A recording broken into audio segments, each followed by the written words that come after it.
It's hard to believe that the first true aircraft, the Wright Flyer, made its maiden flight less than 100 years ago. Its wood and canvas construction seemed too frail to withstand the elements.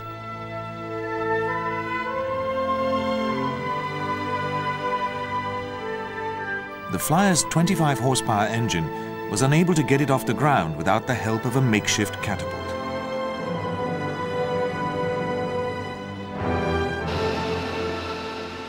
Compare this to today's Northrop B-2 Spirit strategic bomber with its stealth technology.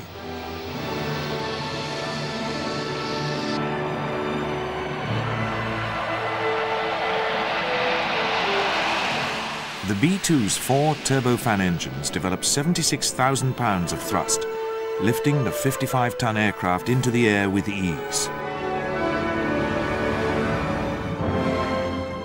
But like other modern technologies, aviation development is not about to slow down as the new millennium dawns.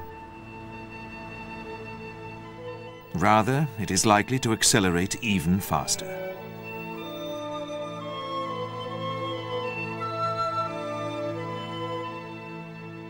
At the same time, it is faced with difficult questions and problems which must be resolved.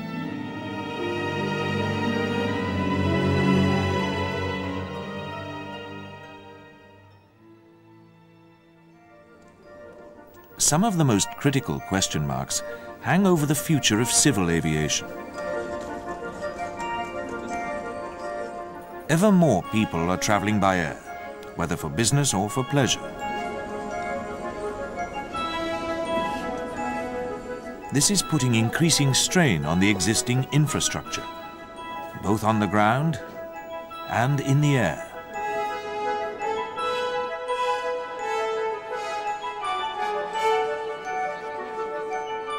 Airports are becoming ever more congested.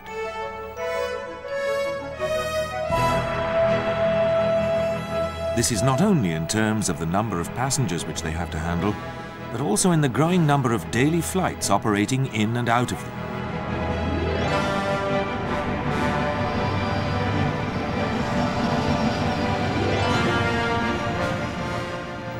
One answer is to build new airports, but the busiest are those serving major cities, and the necessary land is often not available. An alternative is to enlarge existing airports, but this often faces intense opposition from those living nearby.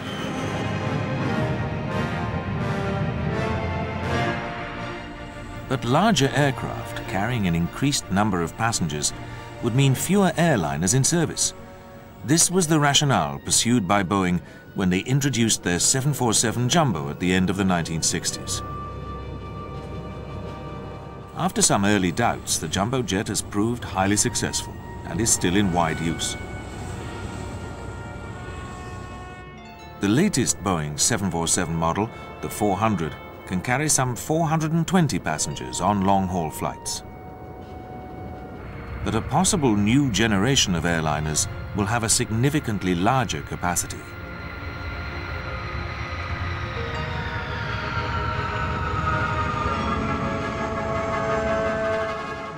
One design being developed by the European consortium Airbus is the A3XX, which would be able to take 600 passengers.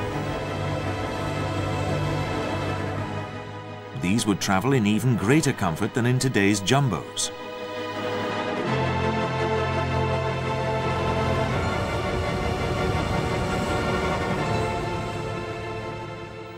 More seemingly revolutionary is the blended wing body, or BWB. Both the French company Aerospatiale and Boeing, in conjunction with NASA and various universities, are pursuing the BWB concept. Yet it is not new. Jack Northrop, the father of the flying wing, produced a BWB aircraft, the B-35 bomber, over 50 years ago.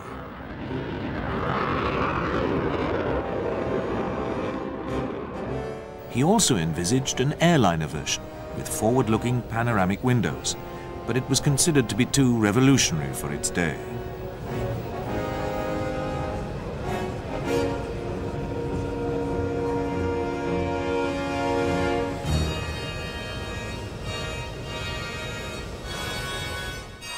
The current Boeing-NASA BWB project uses a high degree of stealth technology and would be able to carry well over 800 passengers. Another question mark hanging over civil aviation is the future of supersonic flight. The Anglo-French Concorde has now been in service for over 30 years, but will certainly reach the end of its natural life in the next decade.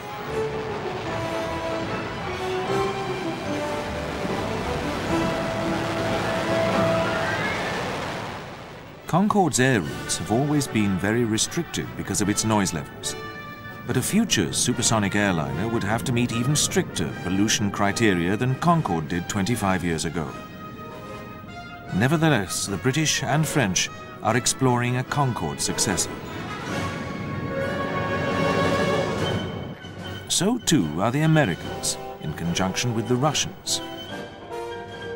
The testbed for their investigation is a modified Tupolev Tu-144D, a variant of the very first supersonic commercial aircraft to fly.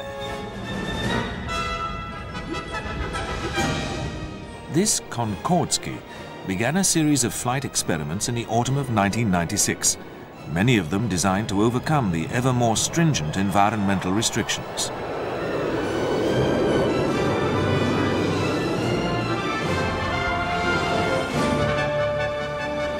These trials, all carried out in Russia, have also investigated such topics as the effect of supersonic flight on cabin noise levels and how engines can be made to withstand the heat generated by prolonged flight at high speed.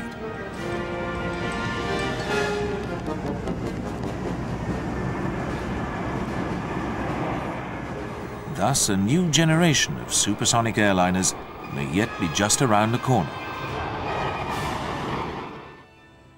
Ever more commercial aircraft in the skies above us means greater congestion and increased risk of mid-air collision.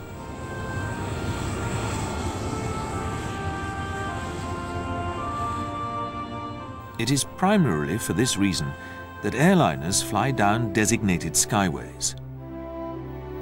But now a system is coming into widespread service which should further reduce the collision risk. This is TCAS, Traffic Alert and Avoidance System, a cockpit display which not only alerts the pilot to other aircraft in his vicinity, but also instructs him or her on the necessary avoidance action to be taken should a collision appear possible. Thus, TCAS should significantly improve air safety. Also, combined with the very accurate satellite-based GPS Global Positioning System navigation system, it could well see the end of the skyways, enabling aircraft to select their own individual routes. Besides reducing the number of aircraft in any particular section of airspace, this could make flights quicker and cheaper. Another program being pursued in America incorporates both GPS and TCAS technologies. This is likely to have a far-reaching effect on private as well as commercial aviation. AGATE, Advanced General Aviation Transport Experiments, aims to simplify every aspect of flying.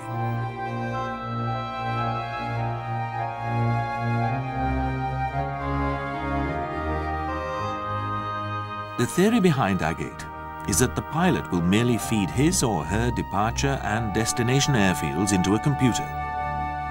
This would work out the best route and automatically file a flight plan. On takeoff, navigation satellites and a communication system will guide the pilot along the route.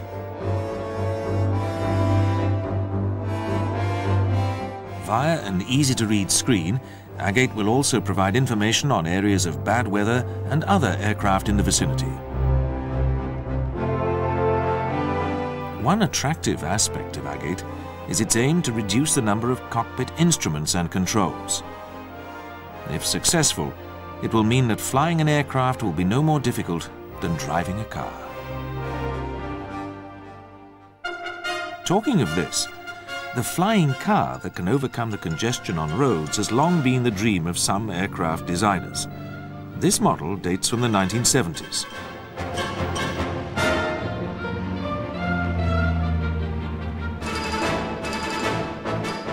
modern version is the Air Car, which is being developed by Texan helicopter designer Kenneth Ronacher. This is powered by a rotary automobile engine.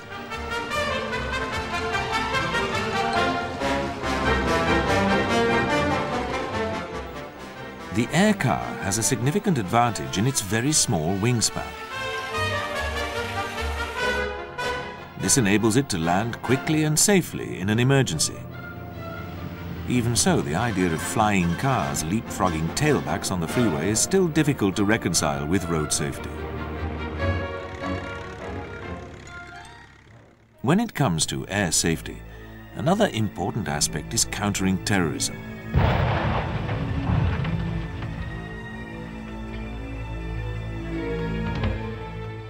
During the past 30 years, there have been a number of instances of airliners being hijacked, or worse, being destroyed by explosive devices. Ever more stringent security measures have been introduced on the ground to prevent bombs being smuggled aboard aircraft. The way that these security checks are conducted must be such as to avoid unnecessary bottlenecks, which would further increase airport congestion.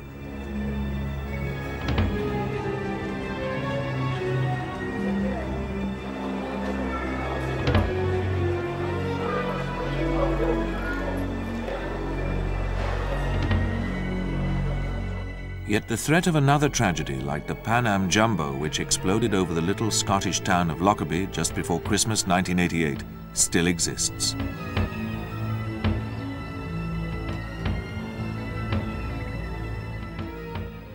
However, the British Defence Evaluation and Research Agency, DERA, has been developing a means of dramatically reducing the damage to an aircraft's fuselage caused by an explosion. This is to provide a second interior skin, made of much the same material as is used in body armor. Much of the force of the explosion is absorbed. Early trials have proved to be very encouraging, with the fuselage hardly punctured. The helicopter, like fixed-wing aircraft, is also undergoing changes. It's likely to experience dramatic improvements during the next few years.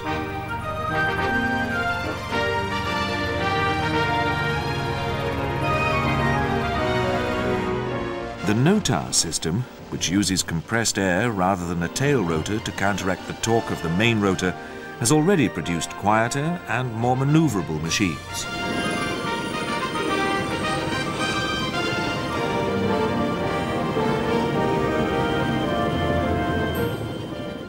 Helicopters too are likely soon to have fly-by-wire technology installed.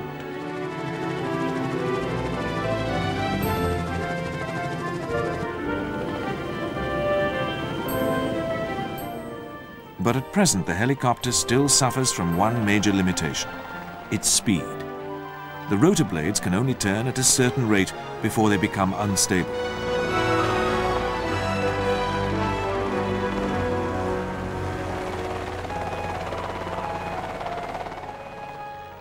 Much effort is now being put into overcoming this problem.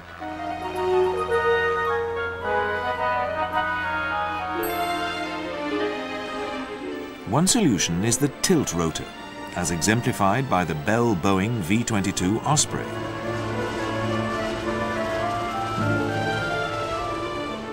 This has a helicopter's capabilities, but can fly 150 miles per hour faster.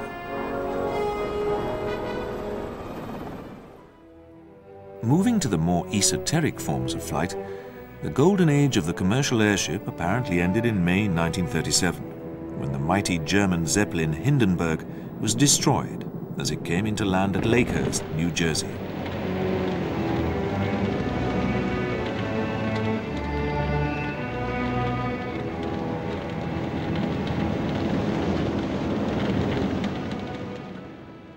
Yet the past 20 years have seen a steady resurgence of interest.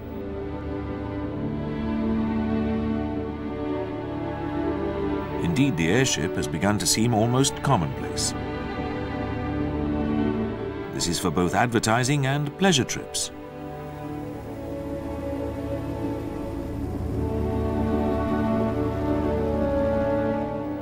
an airship was one of the stars of the 1984 Los Angeles Olympics opening ceremony.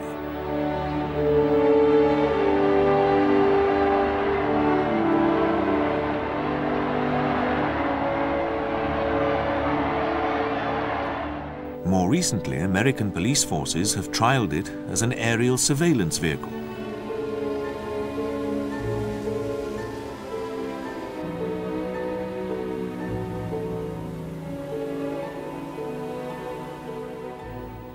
Equipped with radar, it can cover a wide area.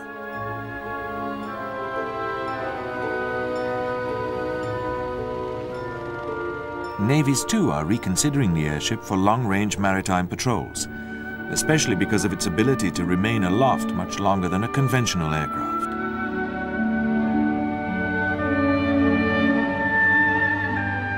But perhaps the most significant indication of the resurgence of the airship is the reopening of the Zeppelin works at Friedrichshafen, the cradle of these lighter-than-air machines, close to Germany's border with Switzerland. The works is currently building airships only a fraction the size of the mighty Zeppelins of 65 years ago. Even so, perhaps one day in the future, commercial airships will once more embrace the world.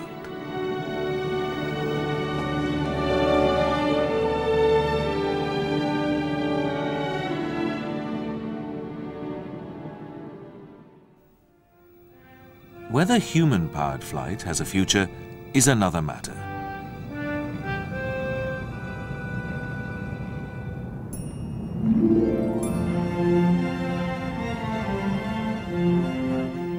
In spite of modern lightweight materials, the power that a human body can develop is always going to be a limiting factor.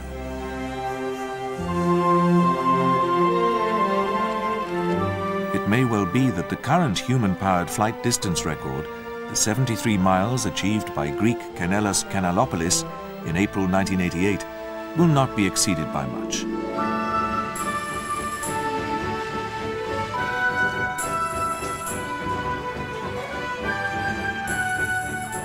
Solar-powered flight, on the other hand, does have future potential.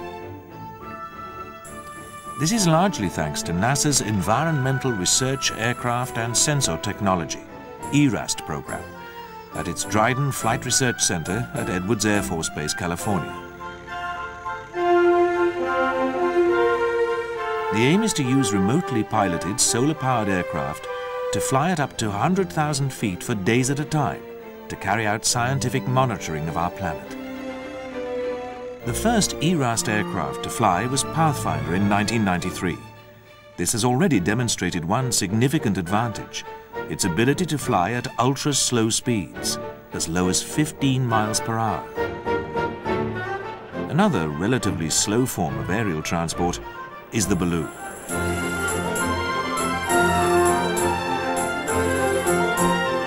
This is the oldest form of flight, but one that has seen a resurgence of interest in recent years, partly because of attempts at non-stop circumnavigation by balloon. In both 1996 and early 1997, a number of teams tried to achieve this aviation first, but none succeeded.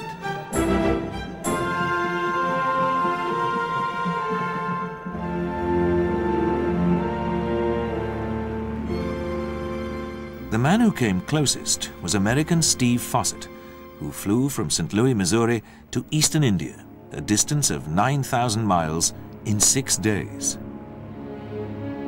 This encouraged several more attempts during the following year, including one by Briton Richard Branson, who had tried twice before from Morocco. Hopefully now we've ironed out all the big problems, and we're hoping just to have one of the most beautiful balloon trips ever, seeing, traveling over all the mountain ranges, the oceans, the deserts, the rivers, and having a beautiful trip. But life doesn't always work out that way, but that's what we're hoping for. It didn't, as his balloon was caught by a sudden gust of wind and lifted off without its gondola. It was later recovered from neighboring Algeria. American Kevin Uliassi successfully lifted off from a quarry near Rochford, Illinois.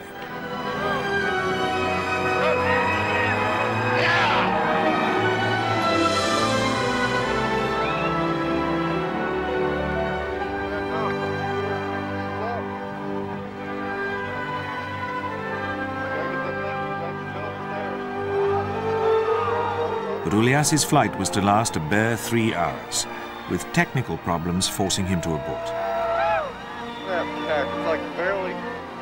Steve Fossett was determined not to be thwarted, as he took off from St. Louis once more.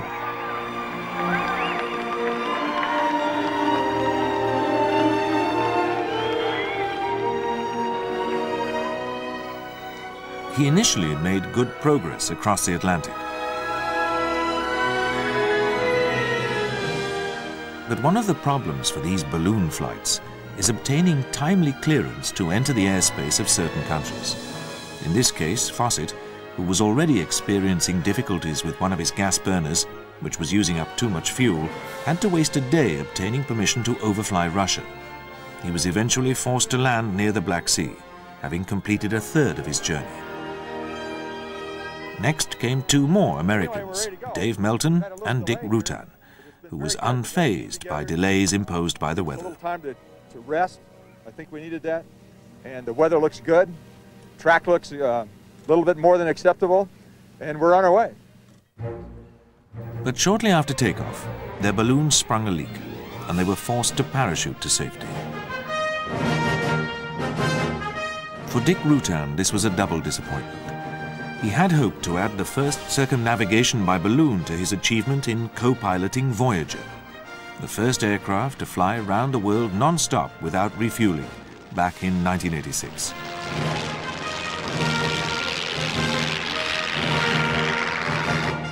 In 1997, another team, led by Swiss Bertrand Piccard, had been forced to land in the Mediterranean after just a few hours in the air. In 1998, it seemed as though the fates were continuing to conspire against them. As the balloon was being winched off a truck prior to launching, 2 of the cables connecting the gondola to the balloon itself snapped. But Piccard and his companions, Belgian Wim Verstraeten and Briton Andy Elson, remained determined. Richard Branson losing his envelope. We had to make 1 point also for us in losing the gondola from the crane. But it's really something beyond what we can expect. They successfully lifted off from Switzerland 3 weeks later.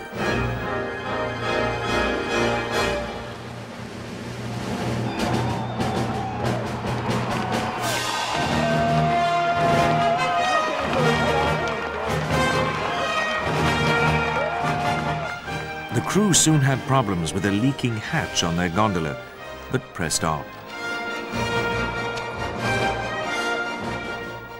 They managed to obtain clearance to fly over Iraq and Iran, but reluctance by China forced them to fly south over India. They were now running out of time and looked to land in Burma, but the jungle terrain meant that finding a suitable landing spot was difficult, and this worried their ground control. Nevertheless, Piccard and his crew did find an open space.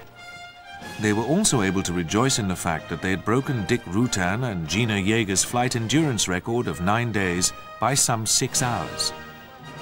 But achieving a non-stop balloon circumnavigation remains one of the last major challenges for earthbound flight.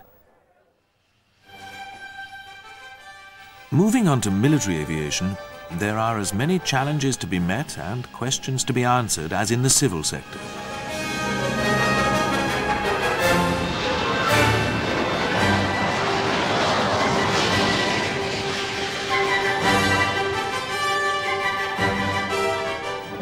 Indeed, in some ways, the implications for the future of combat aircraft are even more dramatic.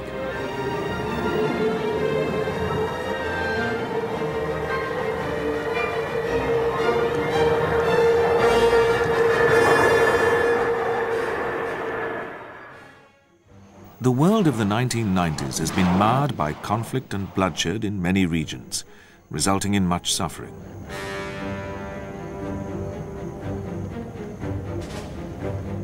Often, as in former Yugoslavia, United Nations peacekeepers have been deployed.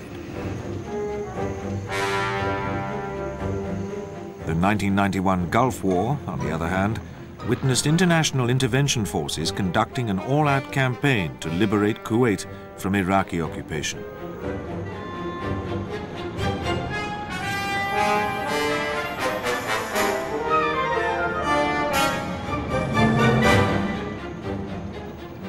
Whatever the scenario, air power has been essential for the speedy deployment of troops. The American C-5 Galaxy has proved itself invaluable, especially with its large payload.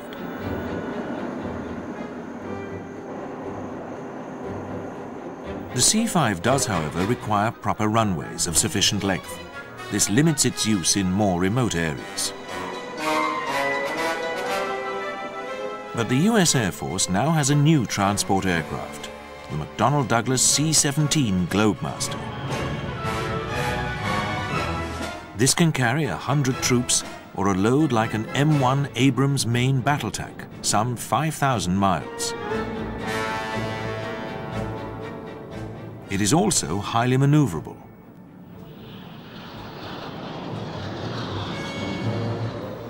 More important, the C-17 can land on the roughest airstrips and within 3,000 feet. This gives the Globemaster the ability to operate almost anywhere in the world.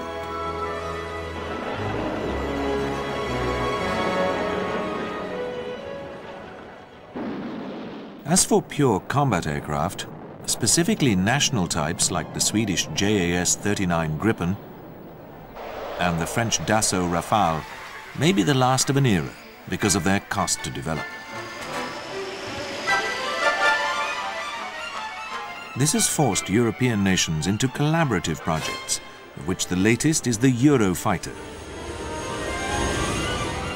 Britain, Germany, Italy and Spain have produced this air superiority fighter, which can also perform interdiction and reconnaissance tasks. One of the few nations which can still afford to go it alone is the United States, and the Lockheed F-22 Advanced Tactical Fighter truly represents the current state of the art. The F-22 flies at Mach 2 and above, and is capable of pulling almost 8 Gs in the turn. Its survivability is also helped by the incorporation of stealth technology, giving it the smallest possible radar profile. Aircraft designers continually strive to achieve within one airframe a multi-role capability. The ideal aircraft should be maneuverable enough to be effective in air-to-air combat. Interdiction needs a load-carrying capability, as does close air support. Both roles also require the aircraft to operate at low level in the face of hostile ground defenses.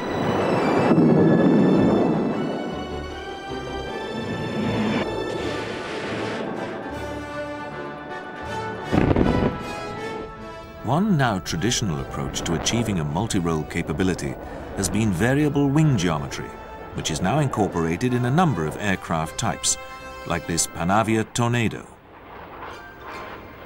For extreme maneuverability, a new concept under development by NASA is the active aeroelastic wing. The conventional control surfaces on a wing move only 5 degrees or less up or down. This limits an aircraft's agility. The AA wing, however, will be much thinner and exaggerate any movement reflected in the control surfaces. Such is its potential that, combined with existing fly-by-wire technology, which makes an aircraft inherently unstable, the stresses induced on the pilot may prove too much.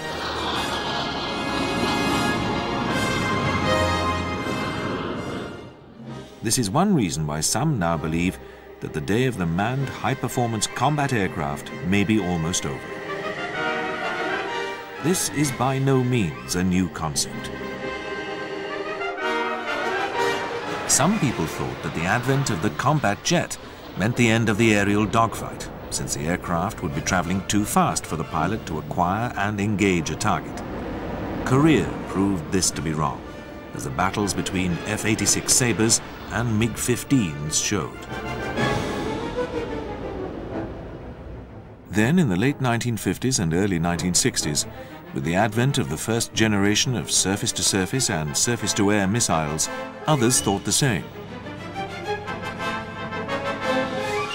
Yet the manned aircraft survived the SAMs fired at it during the Vietnam War.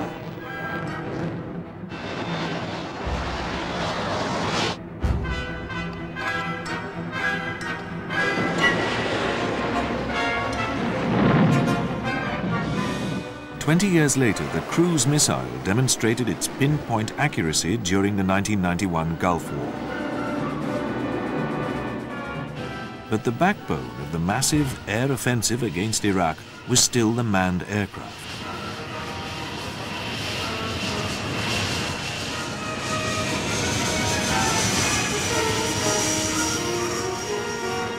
Stealth technology seemed to be giving it a new lease of life against air defenses.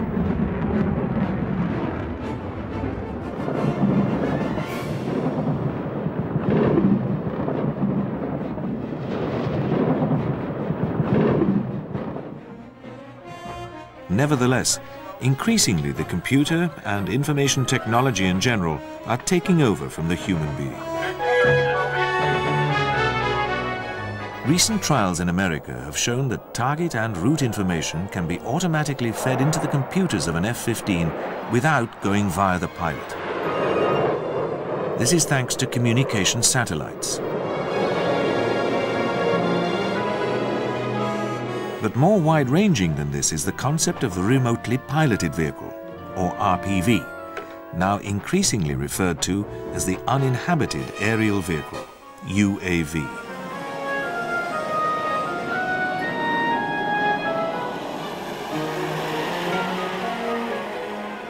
Like so many other aviation concepts, it's not new, and UAVs, both rotary and fixed wing, have been with us for the past 30 years. Up until now, these vehicles have been used for reconnaissance of the ground battlefield, with the UAVs themselves passing back instantaneous television pictures of what they see to the ground control system.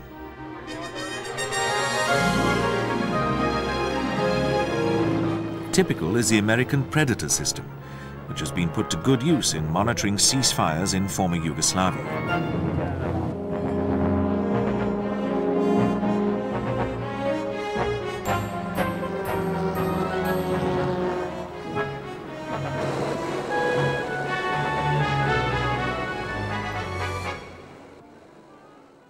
Another new UAV is the remote Bold Eagle, which is based on the Bell Boeing V-22 Osprey tilt rotor.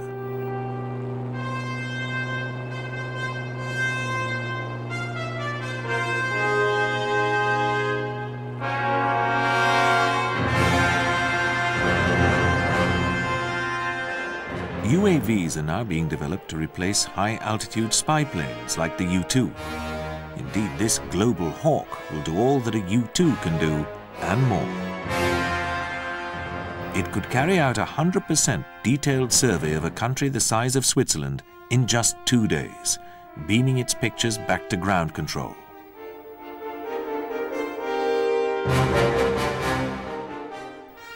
Also under development is a stealth UAV called Dark Star.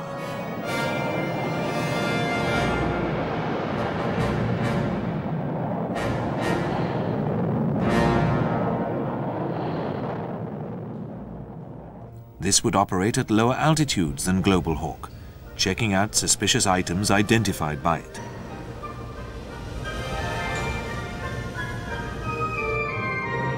But for some years now, the UAV concept has been taking a more ambitious direction in the form of the UCAV, Uninhabited Combat Aerial Vehicle, as demonstrated by this remote-controlled Delta Dagger. This carried out successful flights without a pilot on board almost 20 years ago.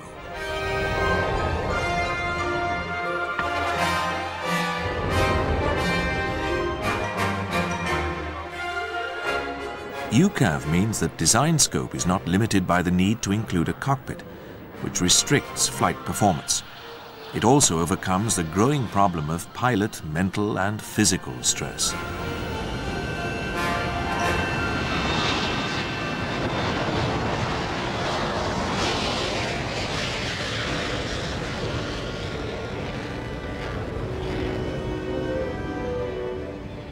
Miniature UCAVs, incorporating active aeroelastic wing technology, have flown.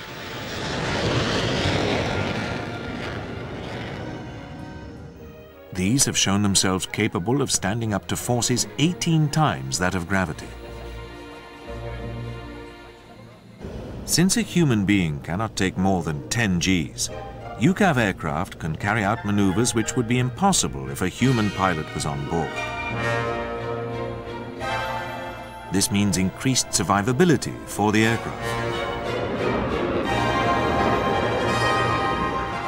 Aircraft speed, too, is likely to increase dramatically, and NASA scientists are currently working on a UCAV project called Hyper-X. The end result will be capable of flying at speeds of up to Mach 10, or 7,400 miles per hour. The secret behind this is the scramjet, supersonic combustion ramjet, which uses the speed of the plane to literally ram in air, as opposed to the conventional jet engine's turbine drawing it in.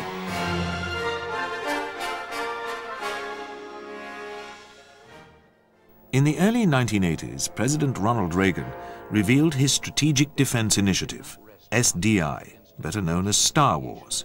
The idea was that we could intercept and destroy strategic ballistic missiles before they reached our own soil or that of our allies. It would have involved an anti-ballistic missile defense system, largely based on satellites, being set up in near space.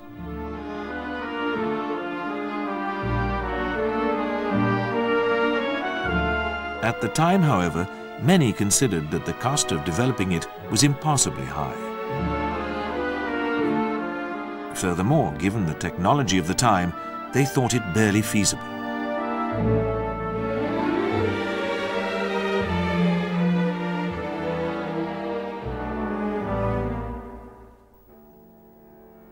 But elements of SDI are now being re-examined. The destruction of missiles before they enter another country's airspace is becoming possible through airborne laser technology being developed by Boeing and NASA. This would intercept missiles at launch.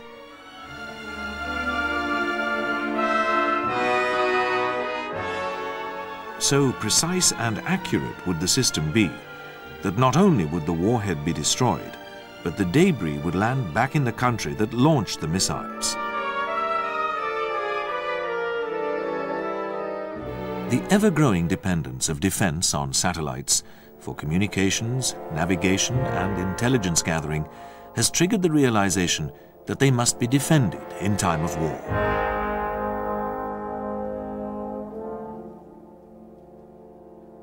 This has given birth to another Star Wars-like program, which is being led by the US Air Force.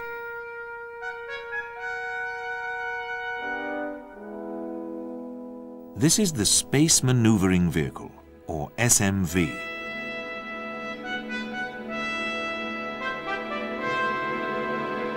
Reusable, like today's shuttle, this would be placed in orbit to defend the satellites. The SMV could also operate as a temporary substitute for any that are destroyed, and would be capable of remaining in space for up to 1 year before returning to Earth.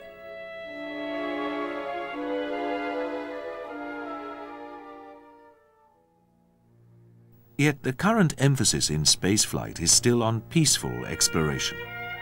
In recent years, the two arch opponents of the Cold War, Russia and America, have begun to cooperate ever more closely.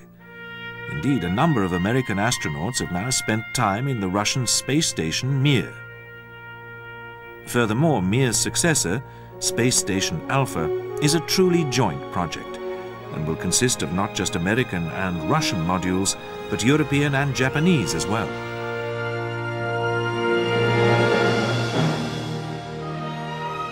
Like Mir before it, Space Station Alpha is to be assembled in space.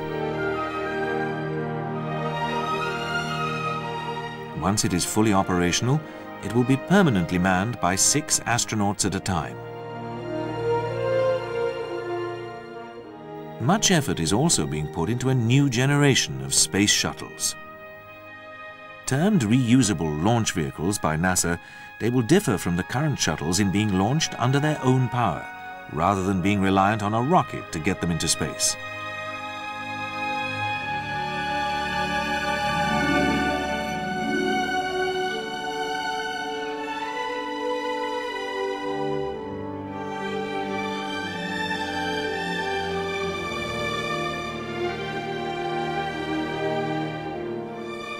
The first reusable launch test vehicle to fly was the McDonnell Douglas DC-X Delta Clipper in July 1995. It gave a remarkable performance. 13 seconds, looking good. Pressure's holding strong. Go on hover. Landing low thrust. Landing gear deployed. Landing Q limit. Landing high thrust. Acceleration ramp down. We got a touchdown. Touchdown. Wait on gear. Engine shut down. All right! The technologies required will be explored further by a user prototype in the shape of the Lockheed Martin Skunk Works X-33 Venture Star. This will incorporate the lifting body principle, which means shaping the fuselage so that it acts as a lifting surface while in Earth's atmosphere in the same way that a kite does.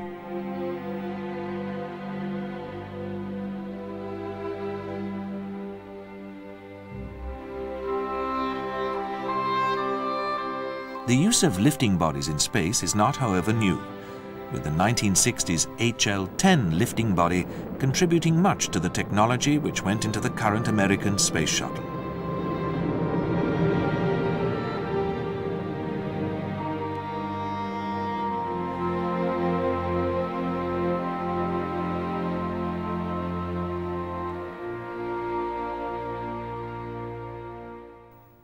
Up until now, the 1960s was undoubtedly the most exciting decade in the history of space exploration. It saw human beings take their first hesitant steps outside the Earth's atmosphere and reach out towards the planets. Such progress was made that by the end of the decade, men had landed on the moon.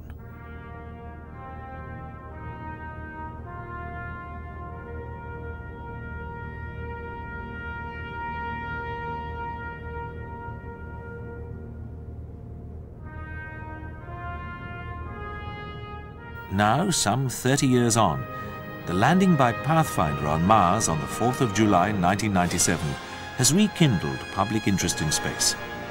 This is especially as a result of the activities of Sojourner, the Mars buggy, and the fascinating pictures of the red planet transmitted back to Earth. But while the Pathfinder mission was in progress, several other missions were underway to explore ever deeper into the universe, sending signals back to Earth as they did so. One of these is the joint US-European Cassini-Huygens project.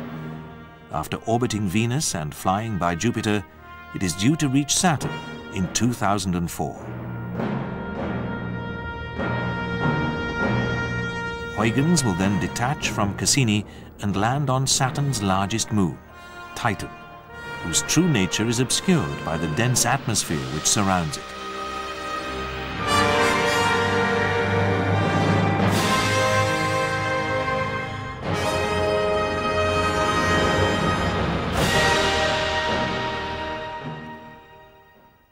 Closer to home is Lunar Prospector, which was launched in early January 1998.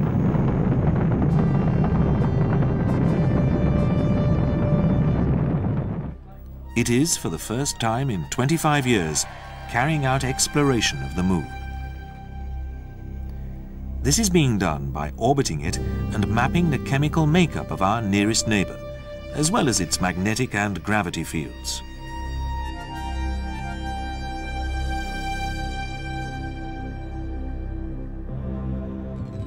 Perhaps most significant is that Lunar Prospector has located small concentrations of frozen water at the Moon's poles. The presence of this makes the setting up of permanent Moon bases that much more feasible.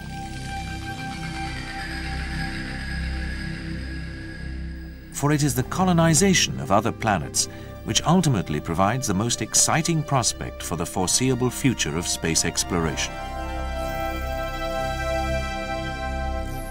To this end, in both Russia and America, much work is being put into identifying and overcoming the problems of living in space for years at a time, whether it be traveling through it or at a base on another planet.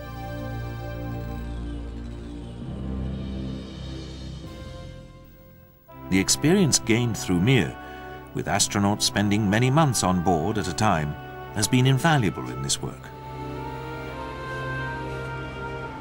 Prolonged weightlessness does weaken the human body.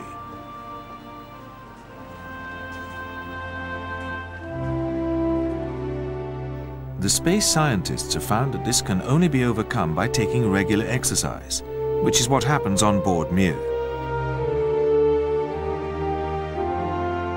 Relationships within the space station can also break down because of the cramped conditions in which the crew have to live. Keeping them busy with spacewalks and other activities helps to compensate for this. But another factor affecting that vital cohesiveness is the actual makeup of the crews. Should they be single-sex or mixed, young or old? This is a debate which has yet to be resolved. But a partial answer may be provided by the first American to orbit the Earth back in February 1962.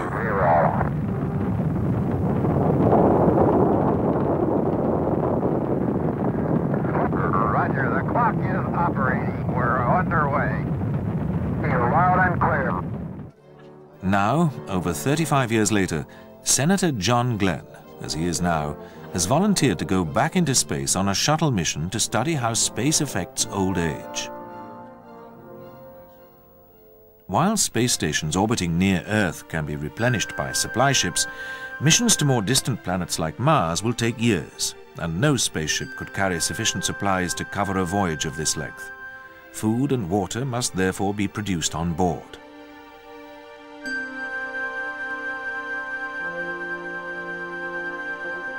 The astronauts on board Mir have carried out a number of experiments into growing food in space. They've also tried breeding birds, so as to provide a more balanced diet.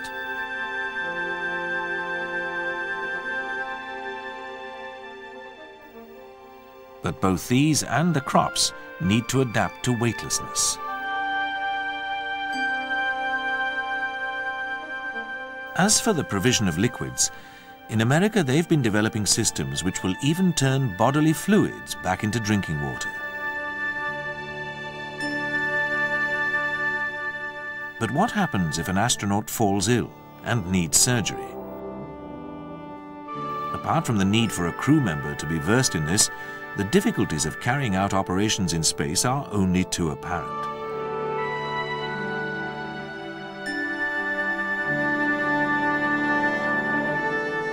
These are only just a few of the problems that those venturing into outer space for extended lengths of time will face. It is a formidable undertaking, but once they have been overcome, the prospects are infinite.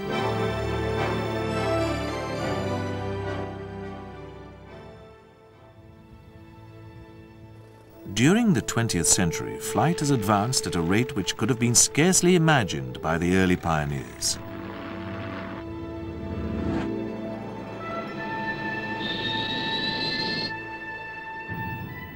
Indeed, aviation's progress has been truly breathtaking.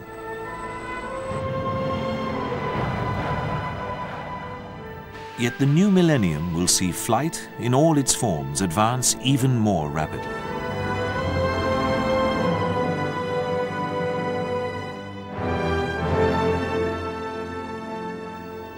Perhaps it will take us down paths that none today can yet foresee.